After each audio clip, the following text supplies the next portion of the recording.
So we'll begin today's session. Sit comfortably wherever you are. Keep the back and neck straight. And when you feel ready, very gently close your eyes.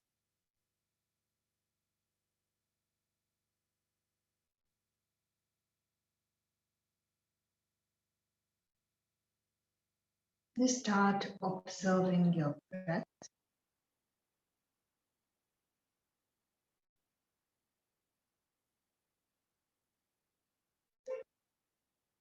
Watch the natural flow of your breathing as you inhale and as you exhale.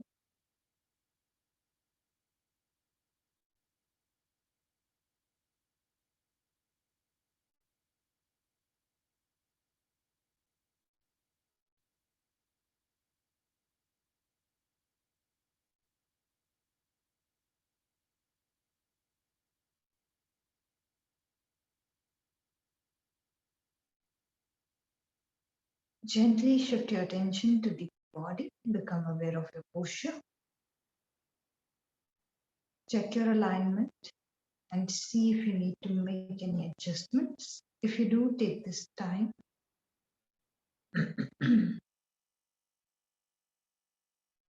Correct your posture.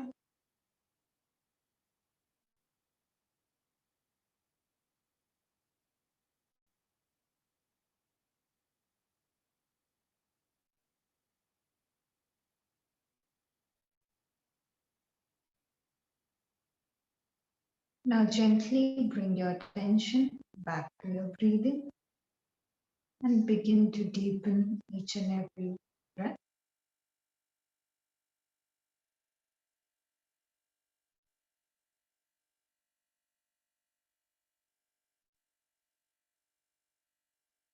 Slow, long, and deep inhalations.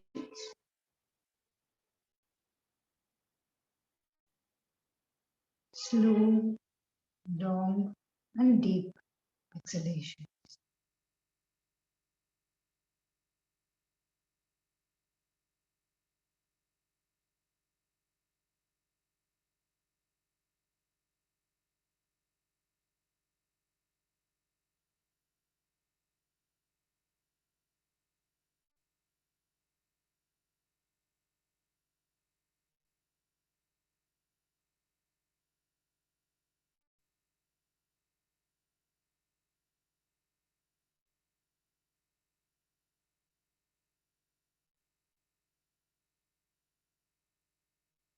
Allow your breathing and your mind to relax.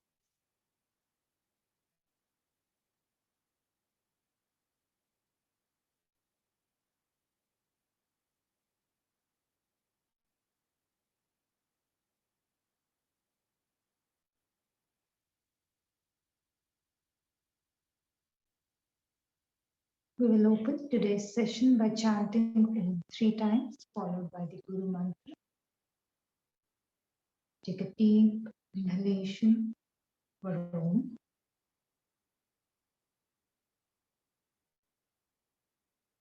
Om.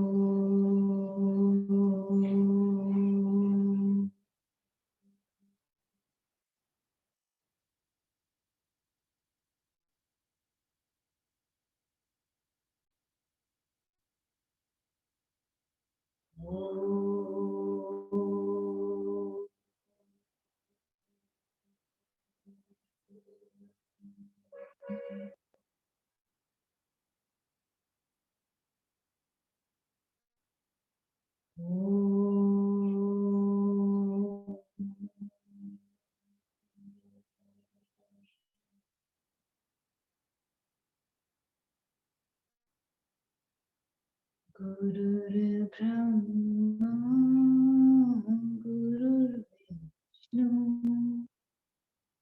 Guru Devo Maheshwara, Guru Sakshat Parabrahma,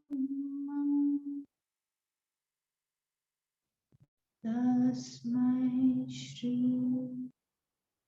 Gurave Namah. Shri Gurave Namah. Tasmai Shri Gurave Namah. Take a deep breath in for Om. Om.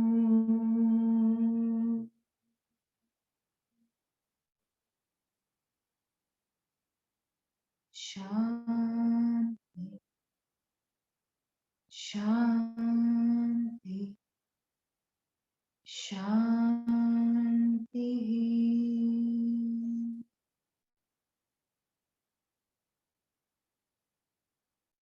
Observe your breathing and feel the vibrations.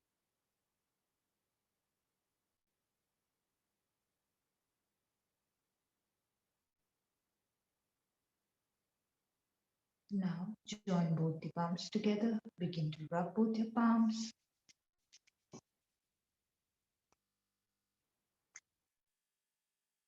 Place your palms on the palm. Very slowly, while blinking, looking at the palms, begin to open up the eyes, coming back to the big smile on your face. Om Shanti. Namaste. So let us begin our session for today, right? So in last class, we have talked about what yoga is. We have deeply explored the meaning of yoga, and now you guys get a little bit of hint, right, that it's not just the practice of asana or just the practice of pranayama. It is much more than that, and it has a lot of other practices as well, right? And these all form processes of yoga. So what yoga actually is, the final point, right? So now the next question that comes up in the mind is, from where did this come, right? Because okay, yoga is there, right? But the curiosity arises that from where did this, like, why did this come in the first place, right? Even you guys, you could have gone for any Zumba class, dancing class, right? Those are much more entertaining, right? Your mind would be more engaged in those classes. But you chose to come in yoga, the practice of yoga, right? So you would also have some thought behind coming into yoga practices, be it for your profession or for your personal growth. It doesn't matter, right? But for some reason you chose you, right? So of course there is a proper reasoning behind the origin of yoga, and today we are going to explore this meaning more deeply. Okay, so why did yoga originate? For this there are two answers that we have, right? So it depends on you, whichever one you want to believe, you can go ahead and choose that one, right? So first is the psychological reasoning, right? So pertaining to the nature of the human being, right? And the second one is the mythological origin, and that has to do more with your own set of belief systems. Do you believe in the existence of certain gods or not? So it's totally up to you. Whichever reasoning helps you to understand the origin better, that reasoning you can choose, and that can become a factor which keeps you motivated to do your practice, basically, right? So let's come to the psychological reasoning for the origination of yoga. This is further subdivided into two parts, right? The first part is called Sukha Pravarti and Dukh Nivritti. So this is one only. These two reasonings are together, right? So let's just write down the spellings first, and then I will explain deeply what they mean, right? So Sukha Pravarti. So Sukha is SUKHA, Sukh, right? Sukh Pravarti. Pravarti.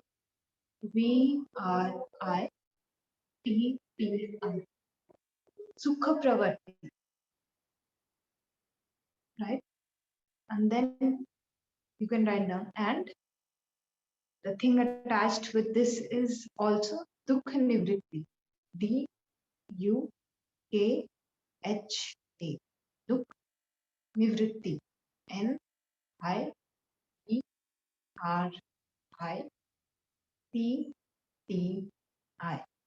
Dukha Nivritti. Right?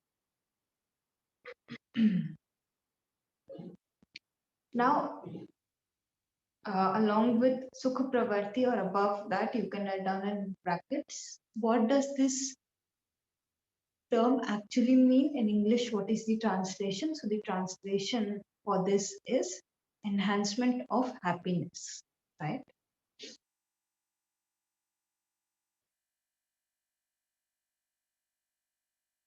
And on the other side, Dukh Nivritti is the eradication or lessening of the suffering.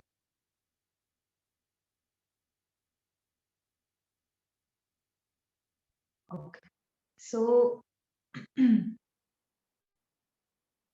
this is the first reason. The second reason that comes under the psychological reasoning only, right? So first we divided the origin into two parts, the psychological and mythological. Now in psychological, we are further subdividing it into two parts. One is your Sukha Pravarti Dukh Nivritti, and second one is curiosity. Okay? So you can present this information as you want to present it, which like as it is easy for you to perceive, right? So let's come to the psychological origin only. So there were certain things, if you are a believer, if you are a non-believer in God, it doesn't matter. There are certain things that are generally seen as the realities of life, right? So when philosophers were deeply studying the nature of human life, of the environment around them, they came to certain conclusions, right? Like, there are certain facts that we come across, right? So, like that, there were certain facts and certain reasonings that were remaining the same no matter whose life is discussed, right? So, one of such truths which actually drove us to look for a practice like yoga was the existence of suffering, right? So, most of us, in most of the times in our lives, we see that the happiness comes and it goes away, right? But this sense of suffering not meaning that it's something very painful, right? It could show up in the form of physical pain, right? Then it could also show up in the form of some negative thoughts or emotions. And it can also show up in multiple other forms, right? So this suffering somehow, even though the happiness was coming and going again and again, this suffering uh, uh, remained to be a very important part, or this was a part which could not be removed, basically. So, even though the happiness was coming and going, the suffering seemed to be a constant, basically. And philosophers were deeply, um, you know, um, observing this thing, right? And they observed that no matter what you do, you are unable to attain a permanent source of happiness, but permanent source of sadness is a default, right? So most of you, in fact, all of you, the common factor why you are sitting over here attending these classes is because there is some level of suffering in your own lives, right? And if you actually think about it, we very rarely we become free of this suffering or sadness that is there in life, right? So, yoga as a practice developed out of this need of humanity, right? They wanted to find a more permanent source for happiness, right? And such kind of happiness which stays, right? So, you will see the word bliss being used, right? So, bliss is something which is like there, right? Happiness will come and go, right? But bliss, when you say the term bliss, it has a very different meaning to it, right? It has a very different sound to it. So they wanted to shift from happiness to bliss, basically, something more permanent, right? And in order to look for this, the practices of yoga were developed because it was seen that through certain practices. So your anger, hatred, jealousy, what are these? These are impurities of the mind, right? The mind becomes impure, and then these defilements, they begin to come up, right? So if you look at yogic practices, they are doing the cleansing on a lot of levels, right? So suppose Shat Karma, it is doing the cleansing on the physical level. Asana again doing the cleansing on the physical level mostly. Then when you move to pranayam, it's cleansing you to another level, right, which is more subtle. And like this, all the other practices, they are taking you towards more subtle cleansing of yourself, right? So these practices were seen as a way of cleaning the impurities of the mind, and as a consequence of this cleansing, right, it was believed that if this cleansing takes place, right, then one will be able to come to a much more permanent source of happiness. Now when something happens, if I am not generating a negative emotion like anger, right, so I'm mostly in a state of bliss only, right? I'm not saying that go too much into happiness also, that should not be your target, but just the general cleansing and coming to a very neutral state, right? Coming to a very calming state. And yoga was seen as that practice, right? So first reason for the development of yoga is that one wanted to enhance the happiness, and not only enhancing the happiness, they also wanted to eradicate the suffering at the same time. So like I said, the cleansing, right? When you do the cleansing, what you are doing is actually mm, coming out of this, suffering, right? So both of them combined together, if my focus is just to increase the happiness, maybe that level of sadness will also follow, right? So first reason which became was we want to look for a practice which can increase our level of current happiness, which can come in the form of a better health, a better breathing pattern, right? And then at the same time, also what we want to do is reduce the sadness, right? So this gap, we want to increase this gap and we want to be in a better place, right? So you can perceive the first reason as being along these lines, right? And both of them, again, when they come together, they give better like outcome, right? Now, the second reason for the development of yoga, it is curiosity, right? So curiosity, again, in the beginning of the sessions also, I've elaborated on this thing, right? Curiosity is a very, very important reason for the development of yoga. Hello. Hi, how are you? Sorry, I'm late. I'm good. How are you? No, no worries, no worries. I'll just briefly tell you about what I have discussed so far, and then we will Okay, again come back to where I reached. Right? So today we okay, are thank talking. you. Yeah, no worries. Today we are talking about the origin of yoga, right? Why did this practice come into existence? And main thing being that we could have done multiple other things, but we have come into the practice of yoga, right? So we need to understand where this practice is coming from. What is the point of origination, right? So I divided the points of origination into two parts, right? One is your psychological reasoning. Okay. So you can write origin of yoga and then you can uh, make two arrows and you can write down first reason is the psychological reason, and second reason you can write down the mythological reason.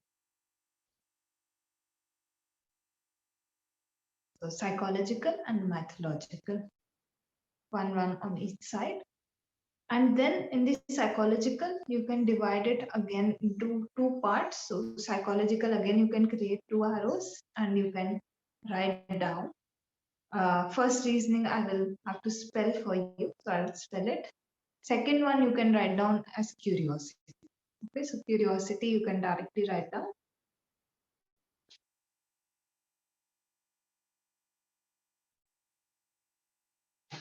And Sumaji, can you explain back that please, that last part? Sorry, I'm putting on my video so you can see me too. Yeah, last, sorry. which part? The last one you said this to put the arrow by this psychological. Yeah. What One do I is put in? okay. So origin of yoga on top, right? And then Okay, your psychological reason, like or origin, and okay, then on the other side it's mythological. okay. I got it. Thank you. And in psychological, you have to further subdivide it into two parts. Okay. So there are two reasons behind the psychological, like in the psychological department as well for us. One is curiosity. All right.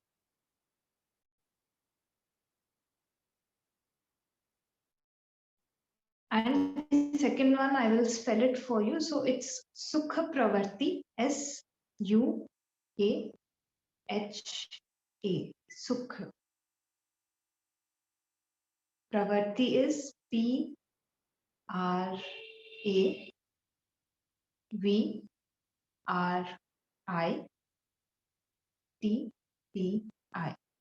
Sukha Pravarti.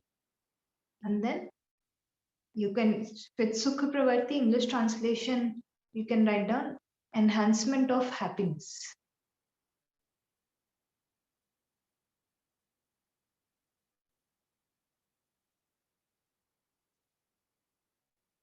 And and with this only, so these two combined is one reason. You can write down and then I will spell the other one for you. So it's Dukha Nivritti, DUKHA,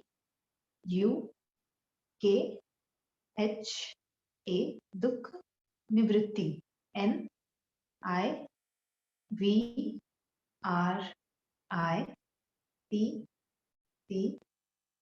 Dukha Nivritti. Right, so I will just give you a brief because I have covered this one, the Sukha Pravati Dukha Nivritti, but just briefly.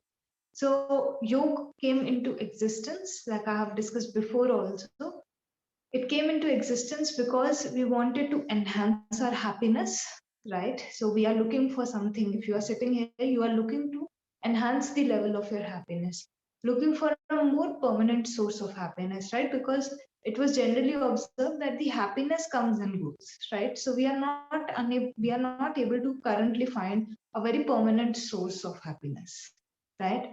And just we don't need a permanent source of happiness or a better source of happiness. At the same time, we also want the suffering or the sadness to go down, right? So we want to create as much gap as is between both of them. So not only do I want to enhance my happiness, I also want my sadness to go down, right? Because I don't know, if I just say that I want to enhance my happiness, maybe my sadness, what is attached with it is also enhancement of my suffering, right?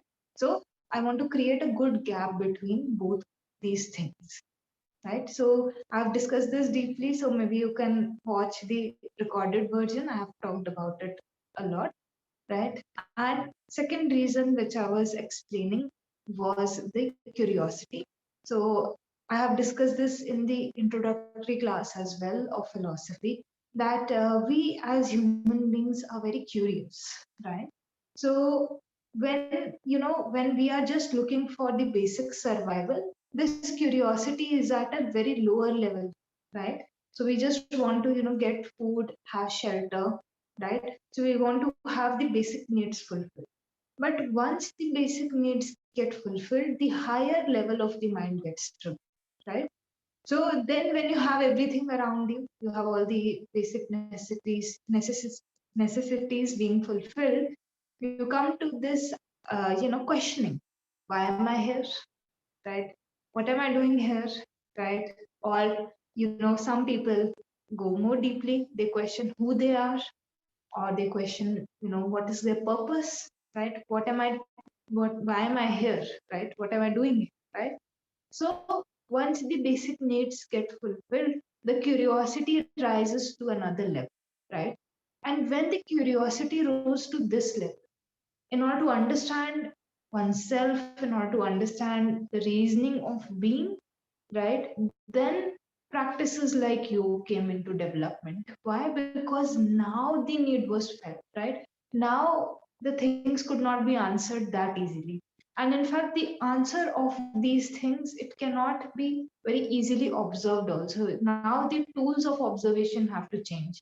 So if I cannot see, my vision is not correct, I will go ahead and buy, specs, right? I will get my eye checked and I will look for the correct like lens for me, and I will buy these specs. But what I'm trying to observe doesn't require this tool, right? Now what I'm trying to observe requires tools like meditation, right? Because those things cannot be observed through these senses, right?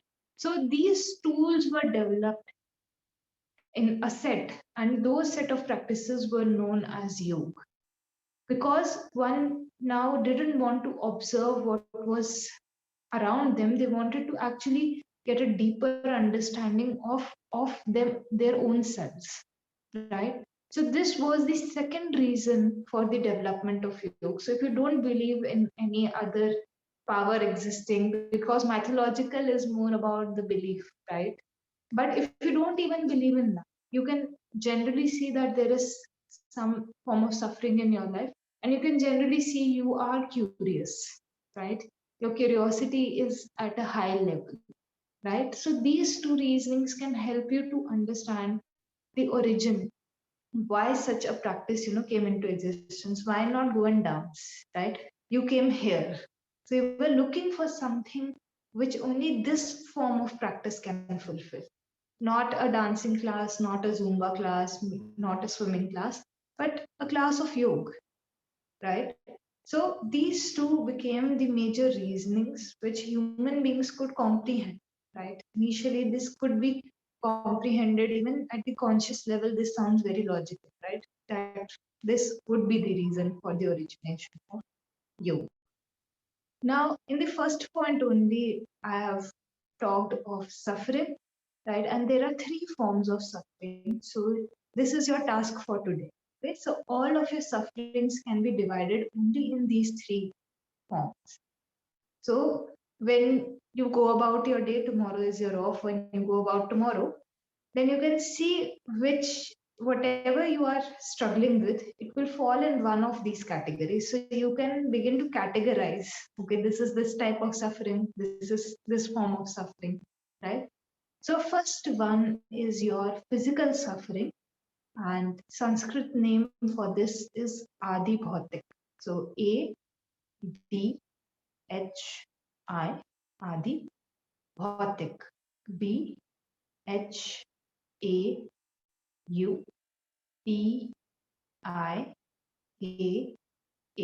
Adi Bhautik. This is the physical suffering.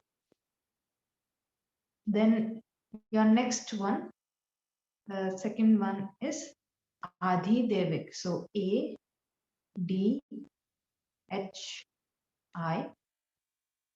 Adi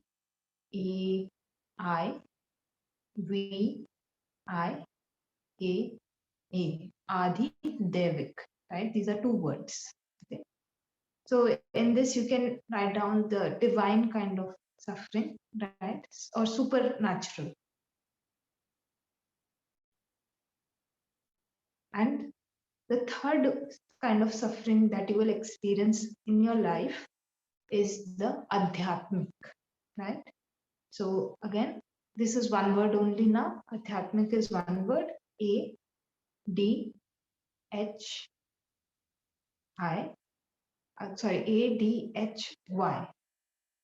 Y, right? ADMAA.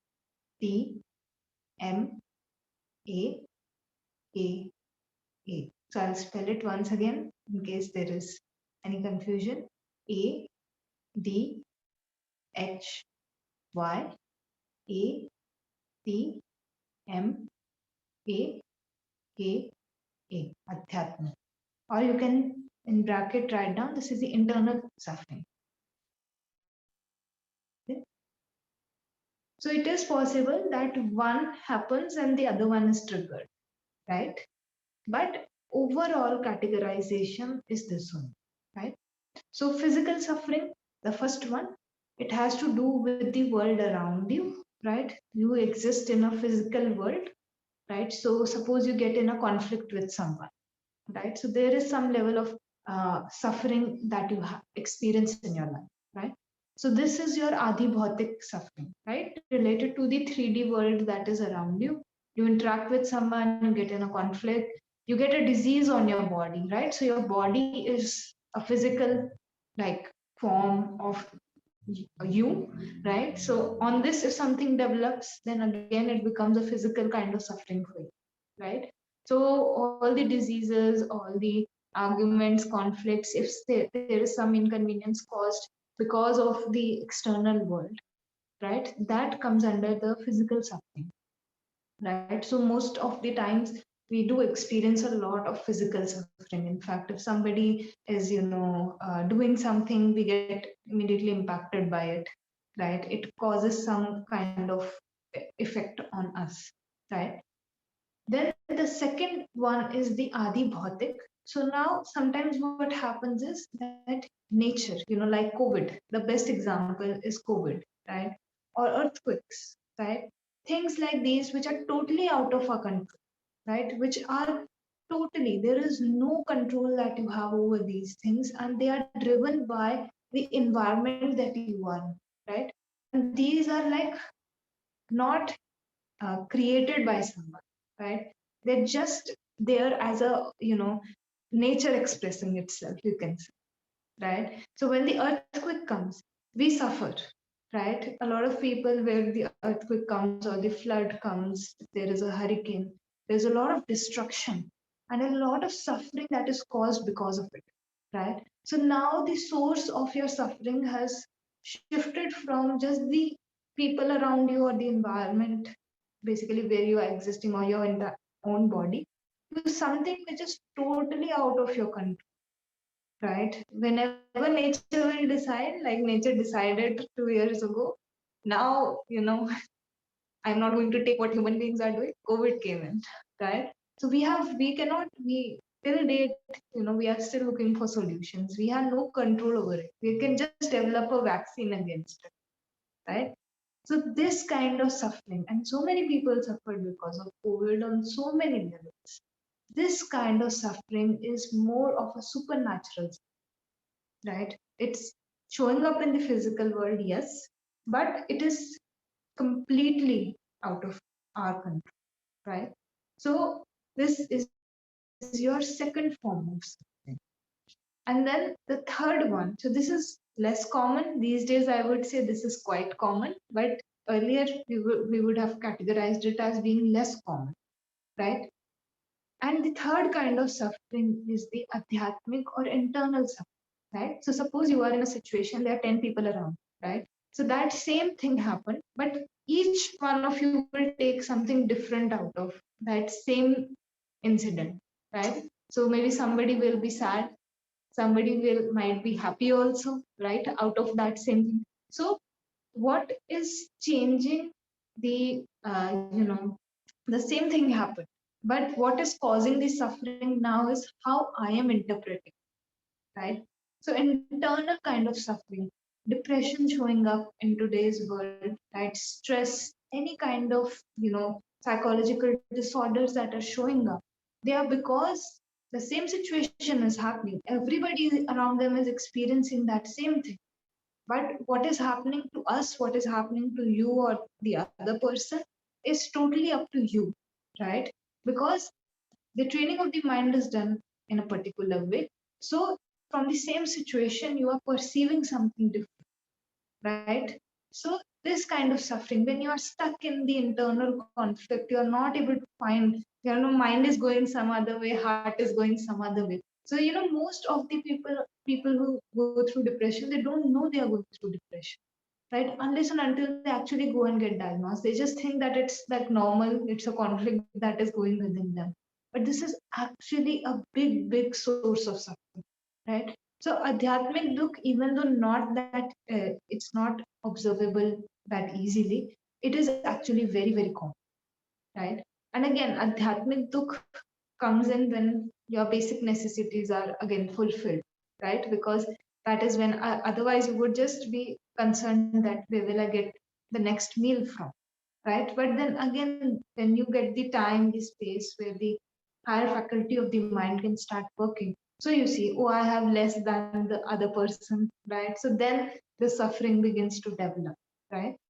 So these are the three forms of suffering. They can be interconnected. Maybe something you have a conflict with someone, so it is adibhautik, right? But then internally, how you process it, it can cause you much more harm, right? If you deepen that thing, if you just keep going in circles about that thought. So easily they transmit from one to the other, right? Again, external suffering can take place and then it can become a trigger for your internal suffering, right? So what this thing will do, the categorization of the three sufferings, what this will do is, first thing, when you put a particular name on it, right, you will immediately feel a sense of detachment. So suppose you are lost in emotion when you are in a conflict with someone, right? It is very common, it happens. So you are lost in the emotion, right? And then suddenly you remember, oh, this is Adi Bhautik Dukh, right? So what happens? For a few seconds, you disconnect with the emotion, right? And if you ever see, if somebody is angry and the phone rings, their just attention is diverted to the ringing phone. Then when they just, even if they don't pick up the phone, they just put it on silent. In those few moments only, they will never be able to return back to the level of anger that they were at, right? So the intensity of the emotion at that point of time, when you begin to categorize, it reduces and the sense of awareness begins to come. Oh, this is supposed to be there. Everybody is suffering, right? So let me go and practice yoga. Maybe after a few times, this thing will start coming in. Or oh, let me come to my breathing. Let me observe how I am breathing, right? So this, just if you remember sometimes, so this will come up more and more, right? Eventually, but initially you will have to make some effort. But if you begin to do this, you will see this thing, right? The intensity of the emotion reduces, the intensity of the anger, the jealousy, hatred, anything, it reduces. And as a result, you only, you punish yourself when you go into such an extreme emotion, right? So you only get saved somewhere. So this activity will not only help you to categorize or understand how deeply suffering is a part of your life, it will also help you to, come out of just a very simple trick or tactic, right? As soon as you recognize it, as soon as you categorize it, you will somewhere begin to come out, right? So you can again try this experiment. You have today, you have tomorrow, right? On Monday, I will give you more tricks for other things, right? So then you can work on those, right? And yeah, so these are three forms of our sufferings, right?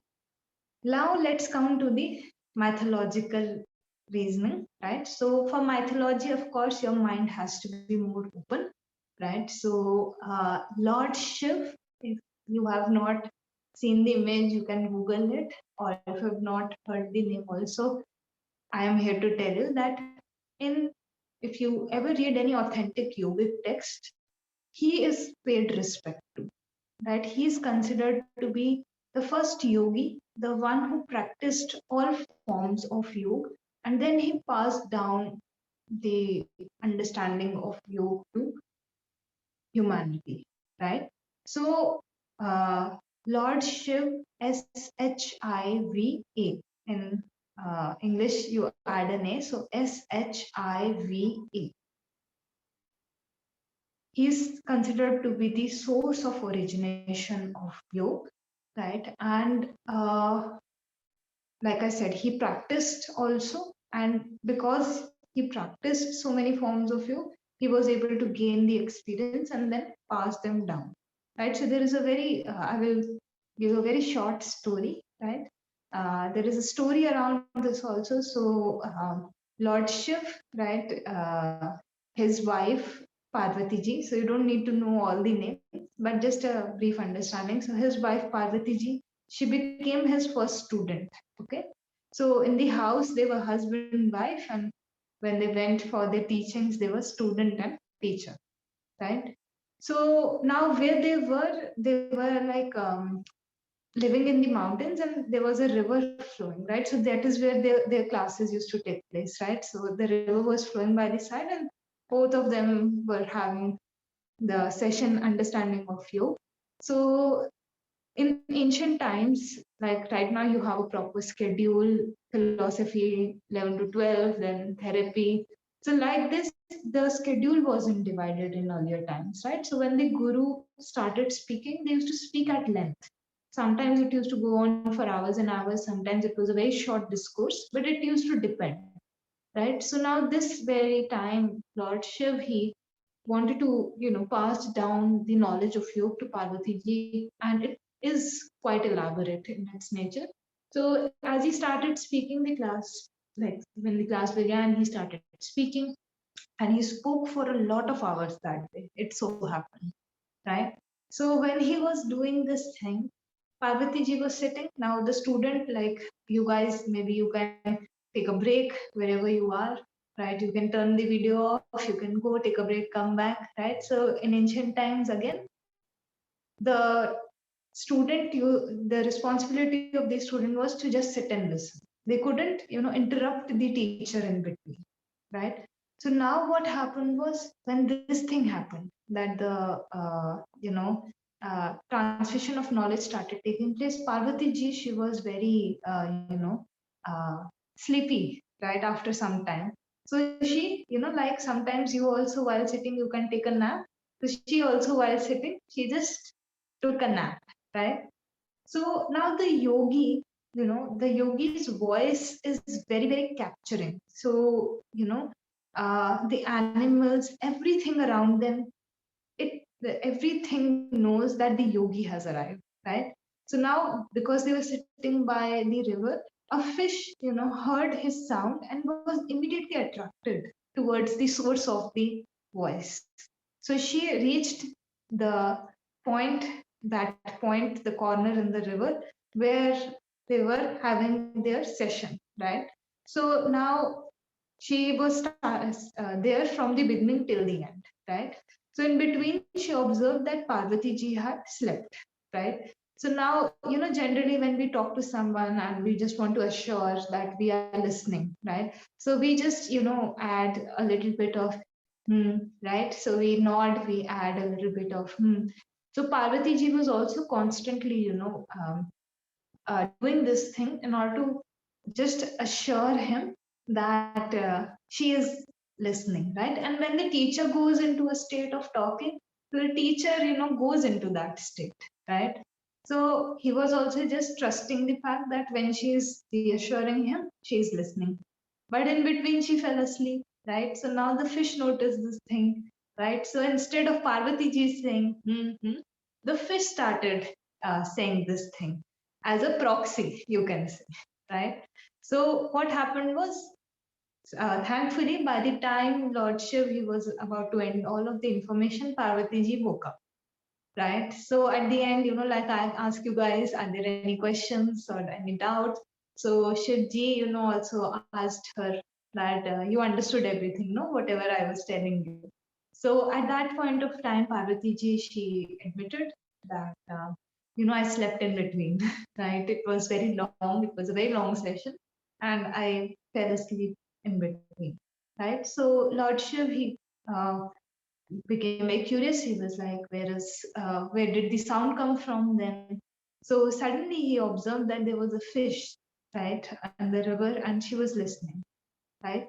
So now there is one more very, in ancient times, there was a very important rule, right? That the teacher had to give the permission to take the knowledge, right? So now the fish, even though was there, hadn't taken the knowledge of Lord Shiv to attain this information. right? So, but she had acquired all of the information, right?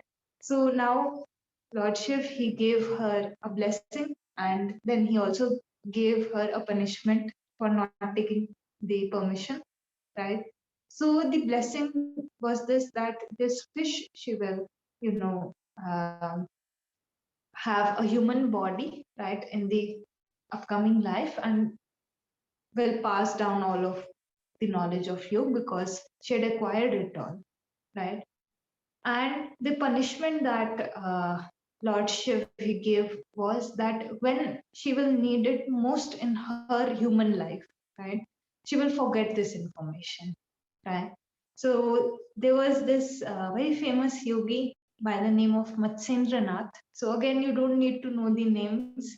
It's just a story. You can enjoy it, right? So there is a very famous yogi by the name of Matsyendranath, and he actually, became a very big propagator of yoga in general. In his time, he passed down the knowledge of yoga to a lot of people. But exactly that thing happened when he needed this information the most in his life. He forgot the information, right? So this entire story, just how yoga, came to humanity, right? There are other stories also around it. Shivji, he taught seven sages the yoga, the knowledge of yoga, and then they passed down to humanity. They went to different parts of the world and spread the entire knowledge. There are so many stories around the, origin of yoga and how it came to us, and they are very interesting. So if you like stories, if you like mythology, you can definitely go ahead and look for more stories, and stories are very entertaining, right? So why not? So you guys can do your own research as well. So these two things are considered to be the points of origination of yoga, and this will actually help you in the upcoming classes also, because you need to know where what you are practicing is coming from, right? And tomorrow we will talk about the sorry on Monday we will talk about the development history of yoga, why yoga is practiced in this way today and how it was practiced earlier. So when we cover that topic, you will be able to understand. I will connect each and everything to be able to understand why yoga is practiced in this form today, right? So, any questions or doubts, queries from our session today? No. I'm just it's so interesting. So I want to learn more about it. Yeah, there are a lot of stories, and I will definitely share more stories in the upcoming classes. So, whatever I can do in, I will. Okay. Thank you Great. so much, Sumaji. No worries, no worries. So, let's end our session, right? We'll just chant the mantra and close the session for today. So, sit comfortably, keeping the back and neck straight.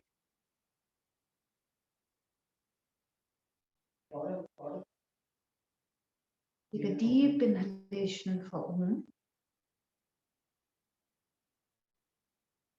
Om.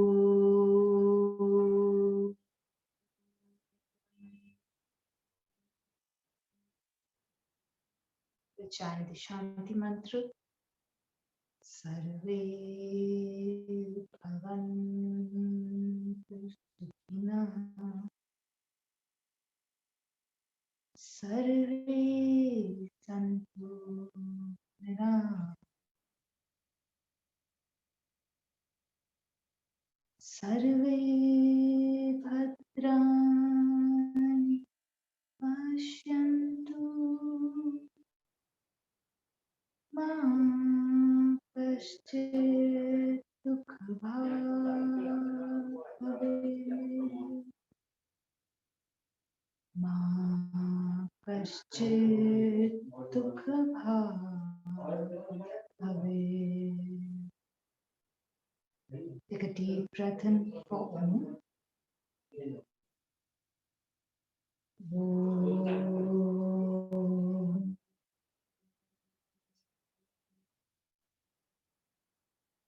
Shanti. Shanti. Shanti.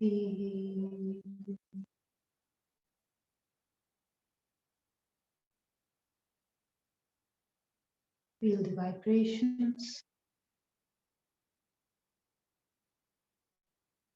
Join your palms together and gently bow down. Just a few seconds for a sense of gratitude. And now rub your palms together.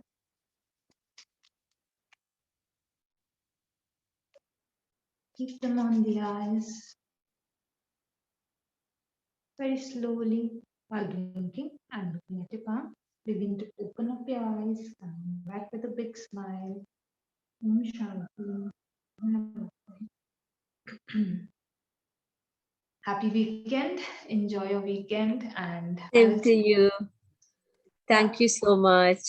Thank you. Okay. Okay. Bye bye. Okay. Take care. Keep safe. Okay. You too. Bye bye. Okay. Bye.